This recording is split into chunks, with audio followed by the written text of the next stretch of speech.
Ayo condang coba toh, ngeraih swarga, meraih swarga. Saudara-saudara, bagus sekali lagu ini untuk memberikan permenungan pada kita. Bertobat, jangan iri hati, jangan sombong, jangan tamak. Bertobat, mumpung waktu masih ada, kita masih hidup. Ndang tobat toh, mumpung waktu isih ono, mumpung turung nyawa oncat saka raga. Ayo co, ndang tobat toh, bertobatlah saudara-saudari. Ini masa prapaskah. Hello, masa prapaskah, bertobat. Jabatan, kekayaan, mobilmu, semuanya itu titipan dari Tuhan. Hello, titipan. Dan jangan sampai hartamu, pangkatmu, jabatanmu justru menghambat dirimu bertumbuh berkembang di dalam Tuhan. Kalau engkau punya bakat, punya potensi, punya kemampuan, punya kekayaan, pergunakan untuk kemuliaan Tuhan. Tolong sesama, bantu sesama, tolong tetanggamu, tolong saudaramu, tolong kawanmu, sahabatmu. Jangan biarkan mereka kelaparan. Kalau Anda kekenyangan, saudara-saudari, tolong mereka semua. Bertobatlah, mumpung selama waktu masih ada. Bertobatlah. Yesus kau andalanku, Yesus kau andalanku, Yesus kau andalanku, Engkau andalanku sepanjang hidupku. Dalam nama Bapa dan Putra dan Roh Kudus. Amin. Rahmat dan damai sejahtera dari Allah Bapa dan dari Tuhan kita Yesus Kristus bersamamu dan bersama rohmu. Selamat sore, selamat bertemu bersama saya dengan Romo Lulusi Dodo. Beliau sudah selesai dengan retret, kita berjumpa bersama. Selamat berjumpa untuk kita semua. Salam sehat dan salam sejahtera. Kita semua diberkati. Pada sore hari ini kita telah mengikuti doa korongka kerahiman ilahi. Kita mengikuti Ekaristi ini dan juga mengikuti pentahtaan sakramen Maha Kudus. Semoga semua itu menjadi tanda bahwa kita dekat dengan Tuhan dan diberkati oleh Tuhan. Bapak Ibu saudara-saudari, Yusuf anak Yakub yang dicintai oleh Yakub ternyata tidak dicintai oleh saudara-saudaranya, maka dia ditangkap lalu kemudian dimasukkan ke dalam sumur, akhirnya dia dijual. Dan juga para penggarap yang dipercayakan Tuhan untuk menggarap kebun anggurnya, ternyata ketika tuannya itu mengirim putranya sendiri datang, justru mereka menangkap tuannya, menangkap putranya, dan kemudian membinasakan dia. Saudara-saudari, dalam masa Prapaskah ini kita diajak untuk bertobat, memperbaiki relasi kita dengan Tuhan dan sesama. Marilah pada awal perayaan ini kita menghadap Tuhan, bersyukur kepada Tuhan atas segala kebaikan rahmat yang kita terima dari Tuhan, dan juga kita mohon ampun atas segala kelemahan, kesalahan dan dosa-dosa kita. Shalom, salam sehat, Tuhan mengasihi Anda. Saudara-saudari yang terkasih, dua buah bacaan yang luar biasa. Bacaan pertama dari kitab Kejadian yang mencitrakan bagaimana kisah Yusuf, kisah yang sangat fenomenal. Dan juga dari bacaan Injil Matius bercerita mengenai perumpamaan penggarap-penggarap kebun anggur. Dua bacaan yang sebenarnya memberikan gambaran tentang sikap iri hati, ketamakan yang merusak suasana persaudaraan dan persahabatan. Anda bisa bayangkan kisah Yusuf. Iri hati dari saudara-saudaranya melahirkan kebencian, melahirkan sikap untuk membunuh, mengerikan. Dan perumpamaan yang digambarkan Yesus dalam Injil Matius mengenai penggarap-penggarap anggur yang menjadi tamak, yang menjadi rakus, yang menjadi kejam, menjadi jahat, menjarah, merampas kebun anggur, bahkan sampai bukan hanya membunuh utusan dari tuannya, tetapi juga malah membunuh sang putra dari tuannya. Saudara-saudari, betapa mengerikannya iri hati yang bisa berdampak merusak hubungan persaudaraan. Saudara-saudari, wow, pesan yang luar biasa untuk kita. Satu hal, saya selalu diingatkan, selalu ingat apa yang dikatakan ibu saya, almarhum ibu saya. Ibu saya mengatakan apa? Jabatan, pangkat, status, ataupun ada yang ada di dunia ini adalah titipan. Nah, kabeh iki mung titipan saka Gusti. Semua ini hanya titipan dari Tuhan. Amanat dari Tuhan. Bahkan hidup kita pun itu punya Tuhan. Coba sekarang Anda melihat ke dalam. Hai semua ya, semua kita. Apa yang bukan punya Tuhan? Semua punya Tuhan. Baju yang kita pakai, semua, bahkan diri kita, nyawa kita punya Tuhan. Satu saja yang bukan punya Tuhan. Anda tahu? Dosamu, dosaku. Nggak bisa dong. Anda yang berdosa, Anda yang berbuat dosa, ini punya Tuhan. Semuanya punya Tuhan. Oh tidak lah yo, capek deh. Semuanya punya Tuhan kecuali dosa kita. Oleh karena itu, kalau Anda mendapat posisi jabatan, pangkat, itu amanah yang harus Anda jalankan dengan penuh tanggung jawab. Saudara-saudari, tidak perlu kita iri dengan orang lain. Saya ingat pengalaman saya sendiri. Ini sedikit sharing. Mungkin di sini yang ikut misa ada teman-teman saya yang satu sekolah mungkin tahu siapa itu Lulus Widodo itu. Waktu seminari menengah. Anda tahu? Waktu seminari menengah, saya yakin karena beberapa kali kalau saya lihat di chat di YouTube itu ada beberapa teman saya. Nah, waktu saya di seminari menengah, saudara-saudari, ini saya cerita dari seminari aja lah, kalau yang di masa-masa SMP SMA nggak usah deh. Yang seminari menengah, waktunya nggak cukup, perlu 2 semester, saudara-saudari. Ya, waktu di seminari menengah, saya ini kan begini-begini suka nyanyi, saudara-saudari. Nyanyi saya. Meskipun suaranya antara fals dan serak gitu. Pastor Cornel ketawa itu. Antara fals dengan serak. Nah, saudara-saudari, Anda tahu kan fals dengan serak? Ya, suara bebek gitu. Nah, saya nyanyi, bayangkan apakah saya nggak mendapat luka batin yang parah. Waktu saya nyanyi, teman-teman saya di seminari menengah bilang begini, "Hei, siapa yang mainan kaleng itu?" Lah, dikira mainan kaleng, aku nyanyi. Capek deh. Terus, saya kan sadar bahwa suara saya jelek. Akhirnya saya itu mau ikut latihan kur. Ikut latihan kur. Seleksi, Anda tahu, masuk cadangan bass saja nggak masuk, saudara-saudara. Bass itu suara rendah, cadangannya saja saya nggak masuk. Baru saya mengangkat, kata romonya, saya nggak mau sebut nama romonya, minggir. Luka batin saya, saudara-saudara. Parah luka batin saya, saudara-saudara. Sehingga saya tuh tertanam dalam bayangan saya bahwa saya nggak bisa nyanyi, saya tidak bisa nyanyi, saya tidak bisa nyanyi, dan akhirnya muncullah iri hati. Saya tuh iri kalau lihat teman-teman saya pada nyanyi, oh luar biasa. Di seminari menengah itu, saya dulu seminari menengah Mertoyudan, saudara-saudara. Anda tahu Mertoyudan bagaimana? Suaranya bagus-bagus. Saya tuh hanya mandang iri. Tuhan, kok aku nggak bisa nyanyi ya? Merenung. Saudara-saudara, jadi frater, sama saja di seminari tinggi. Capek deh. Jadi benar-benar saya harus mengalami, dan iri hati itu terus ada dalam diri saya, membuat saya tidak berkembang, saudara-saudari. Tidak berkembang. Bahkan bukan hanya di seminari, sampai jadi romo. Luka batin tidak bisa nyanyi itu menguat untuk saya. Tetapi satu hal yang luar biasa. Saya mengalami luka batin itu gak bisa nyanyi dan lain sebagainya. Saya ikut suatu retret, dan dalam doa saya minta kepada Tuhan, Tuhan, saya nggak ingin suara saya merdu, tapi saya berani menyanyi. Dan apa yang terjadi? Saya sampai sekarang berani menyanyi. Falsnya tetap. Tetapi saya berani menyanyi, dan bodoh amat. Et maiorem Dei gloriam. Kemuliaan yang tertinggi untuk Tuhan. Jadi saya menyanyi bukan untuk manusia, saudara-saudara, untuk Tuhan. Karena saya tahu Tuhan tidak melihat merdu atau fals, tapi kesungguhan dalam menyanyi. Nah, pada saat Anda terlepas dari rasa iri, pada saat Anda tidak perlu memperhitungkan diri Anda dengan orang lain, pada saat Anda tidak berambisi secara pribadi, ketamakan secara pribadi, justru Tuhan akan memberi lebih. Kalau Yusuf dipakai oleh Tuhan untuk menyelamatkan saudara-saudaranya pada saat terjadi kekeringan di Israel, sehingga mereka pergi ke Mesir, dan Yusuf menjadi pejabat di Mesir bisa menolong. Dan Yesus, batu penjuru yang dibuang oleh tukang bangunan menjadi batu sendi, justru Yesus yang disingkirkan oleh ahli Taurat, orang Farisi, disalib, justru menjadi penyelamat manusia.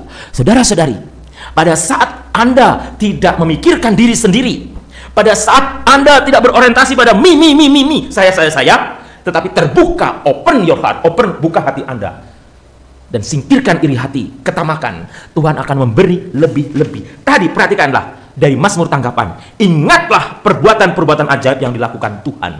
Ingatlah perbuatan-perbuatan ajaib. Ingat peristiwa Musa, tangan kanan Tuhan telah memperlihatkan kekuatan. Gimana pastor? Suara saya fals ya? Enggak ya? Iya, saya dulu kalau nyanyi itu nggak pede. Bayangkan setiap nyanyi dibilang suara bebek, suara kaleng. Apa nggak sakit hati, saudara-saudari yang terkasih?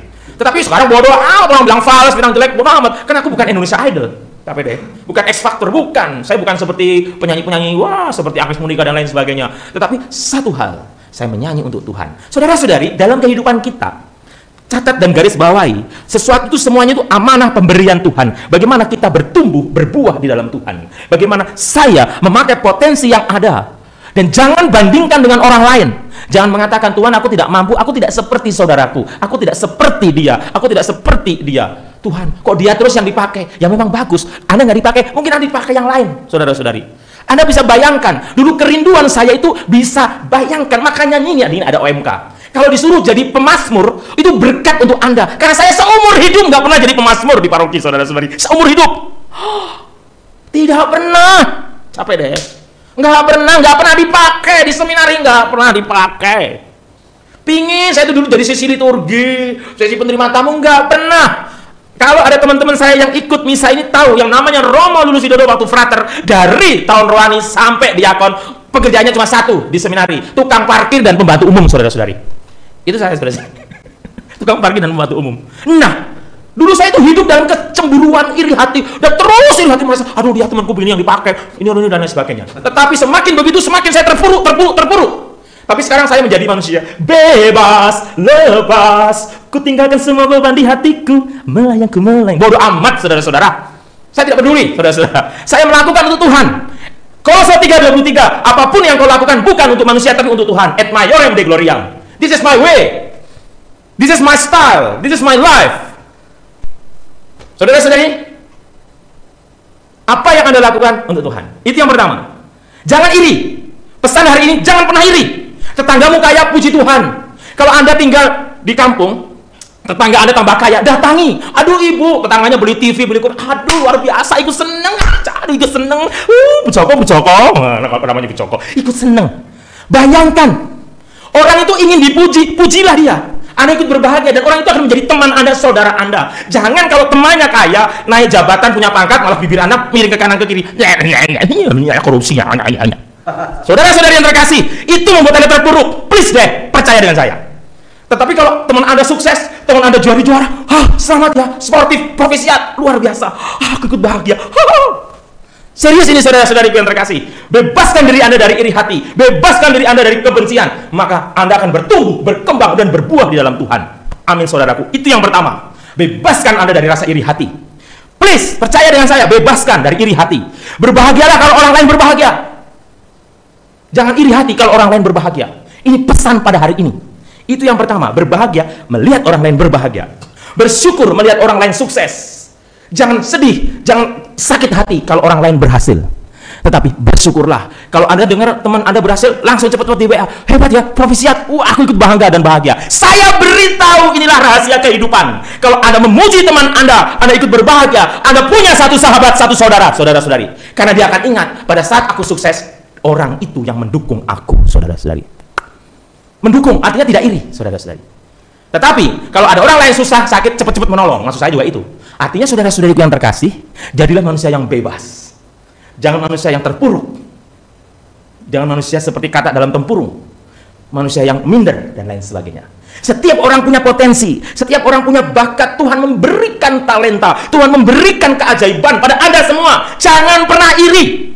Setiap orang punya potensi, setiap orang unik, setiap orang menarik, setiap orang indah di mata Tuhan. Wow, indah di mata Tuhan. Setiap orang itu indah, saudara-saudari.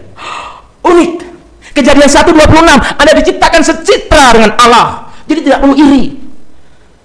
Saudara-saudara Yusuf, anak-anak Yakub, Ruben dan saudara-saudaranya iri hati kepada Yusuf. Karena Yusuf disayang. Yusuf itu anak yang lahir di masa tua Yakub. Jadi sangat sayang sekali si Yakub itu. Israel itu. Nah, mereka iri. Mereka tidak mau ikut bersyukur bahwa anaknya disayang oleh bapaknya. Ahli Taurat, orang Farisi, iri hati dengan Yesus karena Yesus terkenal, malah bersepakat, bersekongkol untuk bertindak jahat. Kecenderungan manusia sama sekarang adalah bersekongkol, berpolitik, bersekongkol, bernegosiasi, beromong-omong untuk menjatuhkan, untuk menggosip dan lain sebagainya. Saudara-saudari, ada orang lain hebat, dukung. Amin, saudara-saudara. Ada orang lain yang luar biasa, dukung. Tersenyumlah, jangan terpaksa. Tadi dikatakan dalam bacaan pertama, mereka tidak mau menyapa Yusuf. Mereka acuh tak acuh dengan Yusuf. Jangan, saudara-saudari. Tersenyumlah kalau orang-orang lain berhasil, saudaramu berhasil. Tersenyum. Ayo semua ikuti saya. Juga yang di ruangan ini. 1, 2, 3. Tapi jangan lama-lama nanti. Stroke. Saudara-saudariku yang terkasih, yang saya mau katakan kepada Anda, pesan pertama tadi, jangan pernah iri. Pesan kedua, yang terakhir untuk menutup renungan ini. Bertobat. Bertobat. Kalau Anda tamak, Anda rakus, Anda iri hati, Anda mudah jealous cemburu, bertobat. Ada lagu Jawa, nanti saya terjemahkan, jangan khawatir.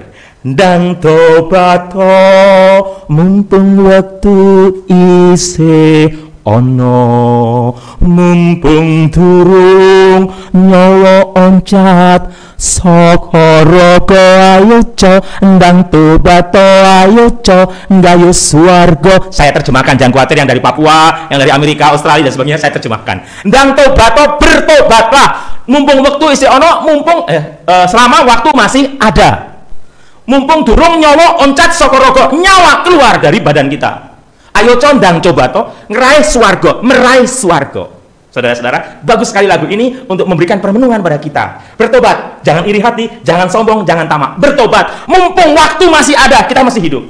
Ndang tobat toh mumpung waktu isih ono, mumpung turung nyawa oncat saka raga, ayo co endang tobat toh bertobatlah. Saudara-saudari, ini masa prapaskah. Hello, masa prapaskah, bertobat. Jabatan, kekayaan, mobilmu, semuanya itu titipan dari Tuhan. Hello, titipan. Dan jangan sampai hartamu, pangkatmu, jabatanmu justru menghambat dirimu bertumbuh berkembang di dalam Tuhan. Kalau engkau punya bakat, punya potensi, punya kemampuan, punya kekayaan, pergunakan untuk kemuliaan Tuhan. Tolong sesama, bantu sesama, tolong tetanggamu, tolong saudaramu, tolong kawanmu, sahabatmu. Jangan biarkan mereka kelaparan kalau Anda kekenyangan. Saudara-saudari, tolong mereka semua. Bertobatlah mumpung selama waktu masih ada. Bertobatlah, berkah dalam. Marilah menyatakan misteri iman kita. Setiap kali kami makan roti ini dan minum dari piala ini, wafat-Mu Tuhan kami wartakan hingga Engkau datang.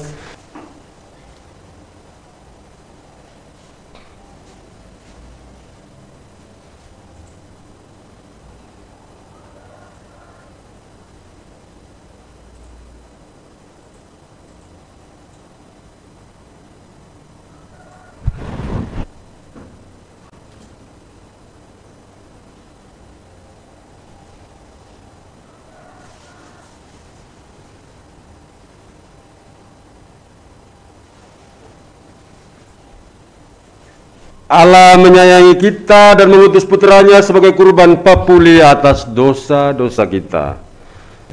Sebelum berkat penutup, saya menyampaikan terima kasih untuk Romo Lulus, untuk tim Tius dan Ramba, untuk Frater, untuk kita semua Bapak Ibu Saudara-saudari. Terima kasih banyak.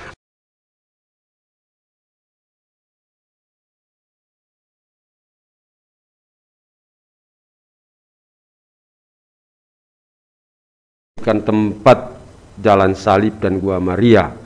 Kemarin kami mau bersihkan, tetapi ada tebuan, kejar kami, akhirnya kami lari pulang. Karena di sana itu ada hutan dan kami berusaha pelan-pelan untuk tebuannya itu dibakar nanti malam, dan nanti kami akan Pak Bin sudah datang sekarang di Catholic Center dan kami akan minta masukannya untuk membantu kami. Dan terima kasih untuk semua sumbangan yang diberikan kepada kami. Tuhan selalu memberkati Bapak Ibu Saudara-saudari. Dan juga terima kasih untuk kita sekalian dan Romo Lulus Sidodo yang selalu memotivasi kita untuk saling mendukung satu sama lain. Baik saudara-saudara yang terkasih, seperti yang dikatakan Pastor Cornel, proses pembangunan Gua Maria dan Jalan Salib sudah diawali. Tadi dikatakan karena ada lebah gitu. Apa tadi bilangnya? Mengejar lebah ya? Ada lebah karena hutan kan, lebahnya itu ngejar. Jadi ya terpaksa nanti malam mau diproses, mau diusir lebahnya itu. Nah, tapi intinya terima kasih atas kebersamaan Anda dan dukungan Anda, luar biasa sekali cinta Anda pada paroki ini, sehingga semoga apa yang Anda berikan, terutama masa prapaskah ini sangat berarti. Kesempatan Anda berbudi baik untuk paroki ini, berarti Yesus Gembala baik. Dan semoga, karena tadi dikatakan Pak Bin itu orang yang akan membuat, yang menjadi konsultannya lah untuk membuat Gua Maria itu, sehingga prosesnya akan cepat terjadi. Semoga sedang dimulai dan akan terus terjadi, dan kami percaya hati yang penuh kasih dari Anda sekalian akan mempercepat proses pembangunan Gua Maria di tempat ini. Subscribe. dan bersama rohmu. Semoga Allah yang Maha Kuasa memberkati saudara sekalian, Bapa dan Putra dan Roh Kudus. Amin. Saudara-saudari, pergilah mewartakan Injil Tuhan. Syukur kepada